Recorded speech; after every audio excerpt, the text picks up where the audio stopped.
Assalamualaikum warahmatullahi wabarakatuh.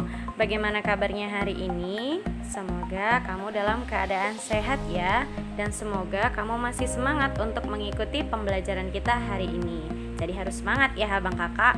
Nah, bertemu lagi dengan Miss Eka, yaitu pada hari ini di hari Selasa di tanggal 9 Februari 2021. Nah, di hari Selasa kita bertemu kembali dalam mata pembelajaran tematik.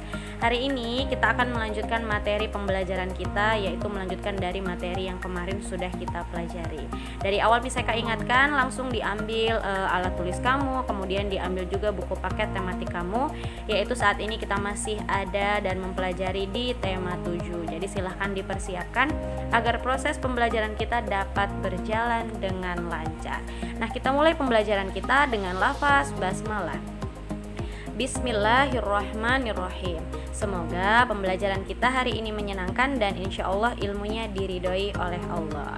Kita masuk ke materi kita hari ini. Tema 7, pemimpinku. Subtema 3, ayo memimpin. Nah, materi kali ini kita masih membahas di subtema 3. Kalau di pembelajaran kemarin, yaitu di hari Senin ada di pembelajaran 1 dan pembelajaran 2, maka hari ini materi kita yaitu tepatnya di pembelajaran ketiga dan pembelajaran keempat. Jadi silahkan langsung kamu buka di materi pada halaman pembelajaran ketiga dan keempat subtema 3 di buku paket tema 7.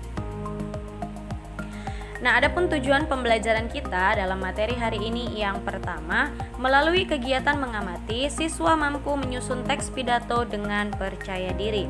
Kedua, melalui kegiatan mengamati dan penugasan, siswa mampu menuliskan informasi tentang bentuk-bentuk kerjasama dalam pendidikan antar negara di ASEAN dengan benar. Dan yang ketiga, melalui kegiatan membaca dan berdiskusi, siswa mampu mengidentifikasi penerapan nilai-nilai Pancasila dengan benar. Dan yang terakhir yaitu yang keempat, melalui penugasan, siswa dapat menjelaskan cara membuat karya patung dari bahan lunak dengan benar. Nah, itulah keempat poin di tujuan pembelajaran yang harus kita capai di materi kita hari ini. Pembelajaran pertama yaitu dalam pembelajaran bahasa Indonesia. Nah, di sini kita diminta ayo membaca. Nah, saat Miss Eka membaca di sini, Miss Eka kembali mengingatkan silahkan kamu juga ikut membaca di dalam hati dan menyimak apa yang Miss Eka baca. Bapak dan Ibu guru serta seluruh karyawan SD Palapa yang saya hormati. Tidak terasa sudah 1 tahun saya menjalankan kepercayaan dari Bapak dan Ibu untuk memimpin koperasi karyawan kita. Sudah beberapa tahun kita bersama-sama merasakan manfaat organisasi kecil kita ini. Perlu kita ingat kembali bahwa tujuan mendirikan koperasi bukan untuk mencari keuntungan. Koperasi karyawan yang kita dirikan untuk meningkatkan kesejahteraan bersama. Semua anggota memiliki kesempatan yang sama untuk menikmati hasil atas berkembangnya usaha bersama ini. Bapak dan Ibu, kekeluargaan dan kebersamaan adalah model utama dalam koperasi ini. Peduli terhadap jalannya usaha koperasi menjadi kewajiban tiap anggota, bukan hanya tugas ketua atau pengurus. Semua memperoleh kesempatan untuk belajar. Secara mandiri, kita menetapkan jenis usaha koperasi dan menjalankannya. Pengurus yang melaksanakan, anggota yang mengawasi dan memberi masukan. Keuntungan pribadi tidak diutamakan, justru melalui koperasi kita mengasah kepedulian terhadap kebutuhan anggota lain. Sudah 5 tahun berjalan, semua keputusan kita tetapkan bersama secara musyawarah. Begitupun dengan keuntungan koperasi di tahun ini. Apakah keuntungan tersebut akan dibagikan kepada anggota atau akan dimasukkan kembali sebagai penambah modal? Akan kita diskusikan dalam rapat besar hari ini. Bapak dan Ibu, rapat besar koperasi tidak hanya untuk anggota, namun terbuka untuk semua. Justru saya ingin semua keluarga besar SD Palapa menyaksikan proses musyawarah ini. Saya ingin semua menyaksikan bahwa banyak hal yang dapat dipelajari melalui koperasi karyawan. Saya ingin semua merasakan bahwa kesejahteraan bersama dapat diwujudkan melalui kepedulian, kekeluargaan, serta kebersamaan. Bapak dan Ibu, saya tentu berharap anggota koperasi terus bertambah. Semoga saja suatu saat nanti keluarga besar SD Palapa lengkap ada di dalamnya. Tak perlu risau memperhitungkan keuntungan pribadi, tetapi ayo kita berusaha mewujudkan kesejahteraan bersama melalui koperasi. Nah, kalau dari teks yang Miss Eka baca, menurut kamu teks apakah, termasuk jenis apakah teks yang tadi sudah Miss Eka baca, Abang Kakak? Iya, itu merupakan bagian dari pidato. Nah, materi kita masih berhubungan dengan pidato. Kamu juga sudah pernah mempelajari bahwa kerangka penyusunan pidato itu dimulai dari salam pembuka, kemudian pendahuluan, kemudian inti, kemudian ada salam penutup. Nah, di sini ada latihan yang akan kamu kerjakan berhubungan dengan teks pidato yang sudah Miss Eka bacakan. Nah, dari teks pidato tersebut tentukanlah bagian pembuka, inti, dan penutup. Jadi silahkan kamu tuliskan dari teks tersebut mana bagian pembuka, mana bagian inti, dan mana bagian penutup sesuai dengan kerangka penyusunan pidato yang sudah kita pelajari. Jadi silahkan kamu tuliskan di buku latihan tematik kamu. Nah, tuliskan dengan sebaik mungkin ya Abang Kakak. Jadi jangan asal cepat disingkat. Nah, kalau itu nanti tidak tepat, seperti biasa akan Miss Eka kembalikan lagi. Jadi dikerjakanlah latihannya dengan sebaik mungkin. Apalagi kamu sudah kelas 6 dan ini di semester 2. Usahakan mengerjakan latihan itu dengan sebaik mungkin agar nilai yang kamu peroleh juga sebaik mungkin Miss Eka berikan. Jadi silahkan dikerjakan latihannya dengan penuh semangat dan ketelitian. Nah, setelah materi bahasa Indonesia, kita akan masuk ke materi pembelajaran IPS. Ayo mengamati. Di sini kamu diminta untuk mengamati. Nah, perhatikanlah gambar yang pertama Miss Eka tampilkan. Nah, tahukah kamu ini gambar gedung apa? Oke, kita simpan dulu jawabannya. Kemudian yang kedua, nah ini pasti gambar yang kedua ini gambar yang tidak asing. Mungkin beberapa di antara kamu semua pernah melihat gambar ini, baik mungkin secara langsung, kemudian bisa juga melihat dari televisi, internet, maupun dari media-media sosial lainnya. Nah, dari kedua gambar ini menurut kamu gedung apakah gambar tersebut? Nah, akan kita bahas. Jadi kedua gambar tersebut itu merupakan bagian dari kampus perguruan tinggi ternama. Nah, kedua gambar tersebut adalah kampus perguruan tinggi ternama. Nah, yang di kiri itu merupakan kampus Nanyang Technology University atau NTU di Singapura. Kemudian yang di sebelah kanan itu merupakan gambar kampus Universitas Indonesia atau UI di Depok. Nah, banyak mahasiswa NTU berasal dari Indonesia. Sebaliknya, banyak pula mahasiswa yang belajar di UI itu berasal dari luar negeri. Nah, mungkin kamu setelah melihat gambar tersebut memiliki cita-cita untuk bisa berkuliah di salah satu kampus tersebut. Nah, itu merupakan motivasi yang sangat baik ya. Dengan melihat gedungnya saja, bahkan kalau Miss Eka itu ingin melanjutkan kuliah lagi kalau ditanya ingin melanjutkan. Nah, jadi apalagi kamu yang benar-benar masih di taraf pelajar gitu. Nantinya akan mengenyam pendidikan yang namanya perguruan tinggi, baik itu strata 1, bisa pun melanjutkan S2 atau bahkan sampai nanti mencapai gelar doktor.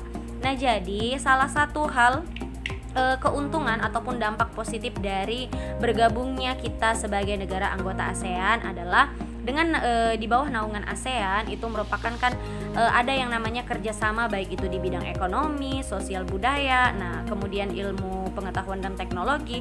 Nah, kali ini kita mempelajari mengenai di bagian ilmu pengetahuan. Jadi di sini kalau kamu perhatikan dikatakan di NTU, yaitu di universitas yang ada di Singapura, ada beberapa atau mungkin bahkan banyak mahasiswanya yang berasal dari Indonesia. Jadi ada WNI, warga negara Indonesia yang berkuliah di NTU Singapura. Begitu juga sebaliknya di UI itu juga banyak mahasiswa yang berasal dari negara lain, bukan hanya Singapura, bisa jadi Malaysia, Brunei maupun negara-negara lainnya. Nah, jadi itulah yang menandakan bahwa pendidikan kita di Indonesia untuk taraf universitas itu tidak kalah bagusnya dan tidak kalah canggihnya dengan universitas yang ada di luar negeri. Jadi abang kakak lihatlah dulu universitas yang ada di dalam negeri. Jadi semuanya baik, tidak ada yang tidak baik. Contohnya misalnya di sekitar kita, kalau kamu universitas negeri itu bisa ada, kalau kita di Medan ada Unimed, yaitu Universitas Negeri Medan, kemudian ada UINSU, kemudian ada juga USU. Nah kalau kampus swasta itu juga banyak yang bagus-bagus. Jadi sebenarnya bagus atau tidaknya perguruan tinggi tersebut tidak hanya dipatokkan dari perguruan tingginya berada di mana dan perguruan tinggi apa, tapi kembali lagi dari pribadi kita masing-masing. Jadi dimanapun kamu bersekolah, mengenyam pendidikan, jika kamu merupakan pribadi yang baik, belajar dengan sungguh-sungguh, insya Allah pasti ilmu yang kamu dapatkan itu insya Allah akan bisa berkah dan berguna buat kamu dan orang banyak. Jadi inilah merupakan salah satu bentuk kerjasama ASEAN dalam bidang ilmu pengetahuan. Jadi salah satunya yaitu pertukaran pelajar ya, baik itu yang dari luar negeri ke Indonesia, kemudian dari Indonesia ke luar negeri. Nah, beralih dari mengenai pembelajaran IPS, kita melanjutkan ke pembelajaran PPKN. Kamu diminta untuk membaca teks di halaman 125 sampai 126. Silahkan pauskan video Miss Eka dan kamu baca teks yang diminta. Membaca silahkan dimulai. Sudah? Iya, kembali lagi Miss Eka ingatkan untuk kamu yang belum membaca, silahkan dibaca teks yang Miss Eka minta. Kenapa? Karena jika kamu tidak membaca, materi yang Miss Eka akan lanjutkan ini, kamu nantinya akan susah atau bahkan tidak bisa memahami materinya karena kamu tidak membaca teks tersebut. Jadi silahkan kamu baca kembali teksnya jika kamu belum membaca. Nah, Miss Eka yakin kamu anak Miss Eka di kelas 6 Anas bin Malik ini adalah anak-anak yang amanah. Jadi ketika Miss Eka minta membaca, Miss Eka yakin pasti kamu melakukan perintah yang Miss Eka lakukan. Nah, setelah membaca kita akan berdiskusi. Nah, yang kita diskusikan ini masih berhubungan dengan nilai-nilai Pancasila yang sesuai. Nah, tadi kan kamu sudah membaca ya, membaca teks tersebut. Nah, di sini kita akan membahas mengenai ada peristiwa di dalam cerita tersebut, kemudian nilai-nilai Pancasila apa yang sesuai dengan peristiwanya. Nah, misalnya di sini yang pertama, yaitu ada peristiwa saat ayahnya mengatakan, "Aku tahu, bersabarlah, semoga besok tidak hujan dan aku dapat pergi bekerja. Sisa kentang yang ada biarlah untuk makan anak-anak saja," kata Deda. Nah, jadi kan kalau kamu sudah membaca ceritanya, nah ini kenapa Miss Eka minta kamu untuk membaca agar nyambung materi selanjutnya. Kalau kamu nggak membaca, kamu pasti bingung ini di bagian mana, kemudian ini ceritanya tentang apa, seperti itu. Nah, kemudian kan ketika si ibu berkata bahwa mereka sudah tidak memiliki persediaan makanan. Nah, si ibu itu berkata kepada suaminya bahwa persediaan makanan itu sudah benar-benar tinggal menipis gitu. Jadi kemudian si ayah itu berkata bahwa dia mengerti, dia tahu dan dia paham bahwa memang persediaan makanan itu tinggal sedikit, hanya tinggal kentang, 5 buah kentang ya yang ada di rumahnya. Kemudian ayahnya kan berkata, "Bersabarlah, semoga besok tidak hujan." Jadi si ayah itu dapat pergi bekerja. Nah, kemudian dibilang si ayahnya bahwa sisa kentang yang ada biarlah untuk makan anak-anak saja. Nah, inilah salah satu bukti betapa orang tua itu sangat mencintai dan menyayangi anaknya. Bahkan di saat kelaparan pun yang dipikirkan orang tua itu adalah anaknya. Jadi kita, nah Miss Eka juga mengingatkan diri Miss Eka sendiri, ketika ada makanan itu alangkah lebih baiknya tidak mencaci, kemudian makanlah dengan sebaik mungkin. Karena banyak orang di luar sana yang tidak bisa makan. Contohnya saja dari cerita ini kan, betapa mereka kesulitan untuk memperoleh makanan saja gitu. Nah, dari peristiwa di dalam cerita di bagian tersebut, nilai Pancasila yang sesuai itu adalah sila yang kedua, yaitu kemanusiaan yang adil dan beradab. Nah, kenapa di sini dikatakan kemanusiaan yang adil dan beradab? Di mana ayahnya itu masih memikirkan bahwa beliau itu kan orang dewasa gitu ya, kemudian beliau lebih mementingkan bagaimana kebutuhan anaknya gitu. Kemudian kenapa juga kemanusiaan yang adil dan beradab? Beliau di sini sudah berniat untuk besok akan melakukan pekerjaannya gitu. Jadi bertanggung jawab terhadap tugasnya, terhadap perannya sebagai kepala keluarga. Nah, itu merupakan nilai Pancasila yang sesuai. Kemudian untuk yang kedua, ada peristiwa di dalam cerita di bagian kemudian Deda kasihan melihat si pengemis, tapi dia juga tidak mempunyai banyak makanan. Deda bermusyawarah dengan istri dan anak-anaknya. Akhirnya mereka bersepakat untuk memberikan sisa makanan kepada si pengemis. Nah, kalau kamu tadi sudah membaca bahwa di sini kan diceritakan ketika si keluarga Deda ini mengalami kesulitan ya dalam makanan, yaitu dalam perekonomian, di mana hanya tinggal ada 5 kentang yang mereka miliki. Kemudian datanglah seorang pengemis. Nah, begitu dengan kebaikan hatinya, istrinya Deda dan sekeluarga itu menyambut pengemis itu dengan sangat-sangat baik. Nah, jadi kemudian bahkan si Deda itu merasa iba, merasa kasihan melihat pengemis. Nah, kemudian dia itu kan tidak memiliki banyak makanan. Kemudian Deda itu bermusyawarah dengan istri dan anak-anaknya, sehingga dari musyawarah tersebut mereka bersepakatlah untuk memberi sisa makanan yang mereka miliki kepada si pengemis. Padahal mungkin kalau di kehidupan sebenarnya mungkin saya yakin ada orang-orang yang baik seperti Deda dan keluarganya ini gitu. Nah, jadi kita tidak boleh egois. Jadi mungkin insya Allah kalau kita berbuat baik kepada orang lain, nantinya Allah akan membalas dengan yang lebih baik lagi, berlipat-lipat ganda. Nah, nilai Pancasila apa yang sesuai? Yaitu yang keempat, nilai Pancasila yaitu sila yang keempat, yaitu kerakyatan yang dipimpin oleh hikmat kebijaksanaan dalam permusyawaratan perwakilan. Jadi alangkah lebih baiknya mau itu dalam instansi besar, kemudian dalam keluarga. Nah, ini contohnya dilakukanlah musyawarah untuk diperoleh hasil musyawarah atau untuk mendapatkan mufakat apa yang harus dilakukan. Jadi tadi kan Deda itu walaupun dia kasihan melihat si pengemis, tapi dia tidak secara pribadi untuk menentukan apa yang harus dilakukan. Jadi beliau bermusyawarah dulu dengan istri dan anaknya. Jadi itulah nilai Pancasila yang sesuai dengan cerita dalam peristiwa dalam cerita. Nah, yang terakhir ada peristiwa yang dialami, yaitu Deda kemudian mengiris kentang itu menjadi 5. Ternyata kelima irisan kentang itu berubah menjadi 5 butir kentang. Jika sebutir kentang diiris 5 lagi, maka tiap irisannya akan menjadi 5 butir kentang lagi. Nah, begitulah seterusnya.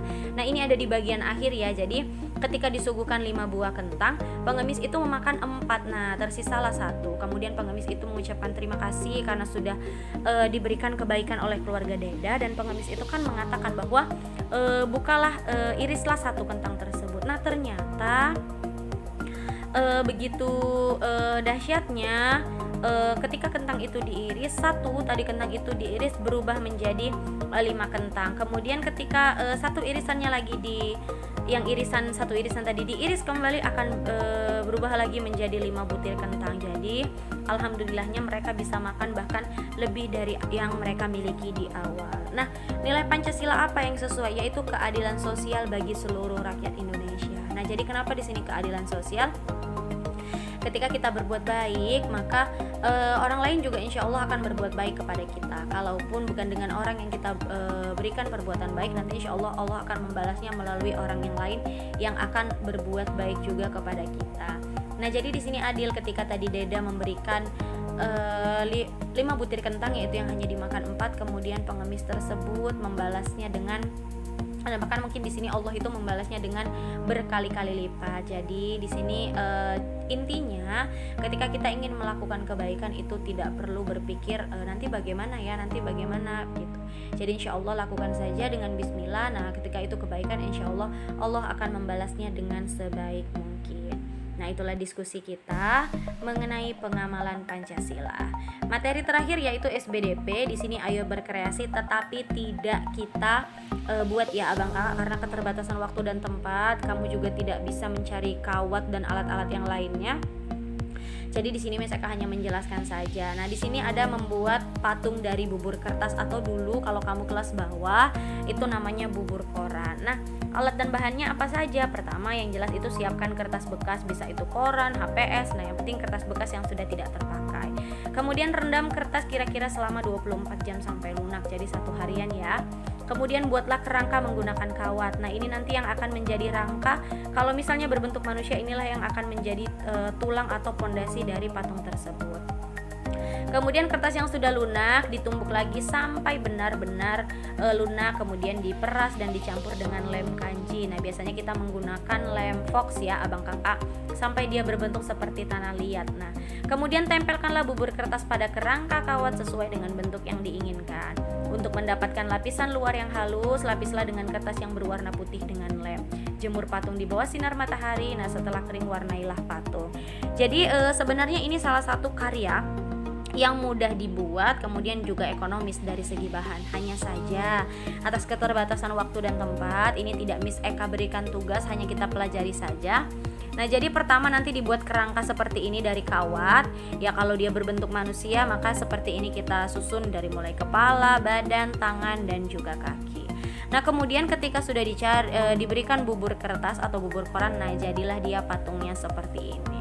Alangkah lebih baiknya biasanya kalau sudah kering itu nanti dihias dengan diwarnai dengan cat.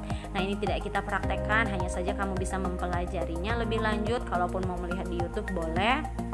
Tapi saya yakin kamu pasti sudah memahami karena memang membuat bubur kertas kan sudah pernah dilakukan. Hanya saja perbedaannya di sini ditambah dengan membuat kerangka dari patung tersebut. Nah, itulah materi mengenai SBDP. Sudah banyak ya yang kita pelajari. Jadi materi SBDP tadi menutup materi pembelajaran kita hari ini, dimulai dari mempelajari mengenai pidato, kemudian nilai pengamalan sila, kemudian kita juga mempelajari mengenai patung. Kemudian tadi juga tidak lupa kita sudah mempelajari kerjasama ASEAN dalam bidang ilmu pengetahuan. Jadi abang kakak, Miss Eka ucapkan terima kasih untuk kamu yang sudah menonton video ini dari awal sampai akhir. Nah, kita ucapkan lafaz hamdalah untuk menutup materi kita hari ini. Alhamdulillahirabbil alamin. Silakan dikerjakan latihannya dengan sebaik mungkin. Tetap semangat, jaga kebersihan dan selalu jaga kesehatan. Sampai jumpa di materi pembelajaran selanjutnya. Assalamualaikum warahmatullahi wabarakatuh.